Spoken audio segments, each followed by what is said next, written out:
ಜಿಲ್ಲಾ ಕಾರಾಗೃಹದಲ್ಲಿ ಖೈದಿಗಳು ಬಡಿದಾಟ, ಸಂಬಳ ಸಿಕ್ತಿಲ್ಲ ಅಂತ ಹೊರಗುತ್ತಿಗೆ ನೌಕರರ ಪ್ರತಿಭಟನೆ. ಈ ಸುದ್ದಿಗಳನ್ನು ನೋಡೋಣ ಕರ್ನಾಟಕ ನ್ಯೂಸ್ ಟಾಪ್ನಲ್ಲಿ. ಕೊಡಗು ಜಿಲ್ಲಾ ಕಾರಾಗೃಹದಲ್ಲಿ ಕೈದಿಗಳು ಬಡಿದಾಡಿಕೊಂಡಿದ್ದಾರೆ. ಇಬ್ಬರು ವಿಚಾರಣಾಧೀನ ಕೈದಿಗಳ ನಡುವೆ ಗಲಾಟೆ ನಡೆದಿದೆ.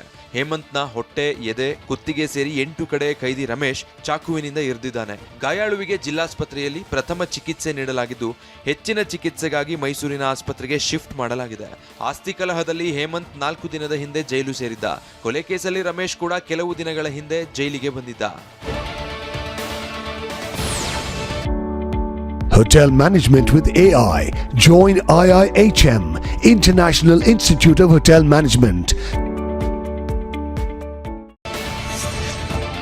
ಕಳ್ಳನೆಂದು ವ್ಯಕ್ತಿಗೆ ಥಳಿಸಿ ಹತ್ಯೆಗೈದಿದ್ದ ಆರೋಪಿಗಳು ಅರೆಸ್ಟ್ ಆಗಿದ್ದಾರೆ. ದಕ್ಷಿಣ ಕನ್ನಡ ಜಿಲ್ಲೆ ಬೆಳ್ತಂಗಡಿ ಠಾಣೆ ಪೊಲೀಸರು 3 ಸೆರೆ ಹಿಡಿದಿದ್ದಾರೆ. ಪೆರ್ನೆ ಗ್ರಾಮದ ಯತೀಶ್ ಗೌಡ ಆಗಾಗ ಮನೆ ಬಿಟ್ಟು ಹೋಗ್ತಿದ್ದ. 1-2 ತಿಂಗಳು ಬಿಟ್ಟು ಮತ್ತೆ ಮನೆಗೆ ಬರ್ತಿದ್ದ. ಆಗ ಆರೋಪಿಗಳು ಹಗ್ಗದಿಂದ ಕಟ್ಟಿ ಹಾಕಿ ಹಲ್ಲೆ ನಡೆಸಿದ್ರಿಂದ ಯತೀಶ್ ಗೌಡ ಮೃತಪಟ್ಟಿದ್ದ. ನಿನ್ನೆ ಬೆಳಗ್ಗೆ ಯತೀಶ್ ಗೌಡ ಶವ ಪತ್ತೆ ಹಿನ್ನೆಲೆಯಲ್ಲಿ ಬೆಳ್ತಂಗಡಿ ಪೊಲೀಸರು ಕ್ಷಿಪ್ರ ಶೋಧ ನಡೆಸಿ ಆರೋಪಿಗಳಾದ ಇಬ್ರಾಹಿಂ, ಯಶೋಧರ ಗೌಡ, ಮೋಹನ್ನ ಬಂಧಿಸಿದ್ದಾರೆ.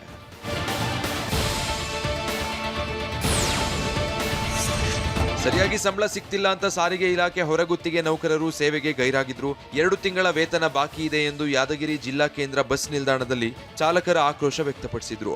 ಹೊರಗುತ್ತಿಗೆ ಆಧಾರದಲ್ಲಿ 150 ಚಾಲಕರು ಕೆಲಸ ಮಾಡ್ತಿದ್ದಾರೆ. ಚಾಲಕರಿಗೆ ನೀಡುವ ಸಂಬಳದಲ್ಲೂ ಕಮಿಷನ್ ನೀಡಬೇಕು.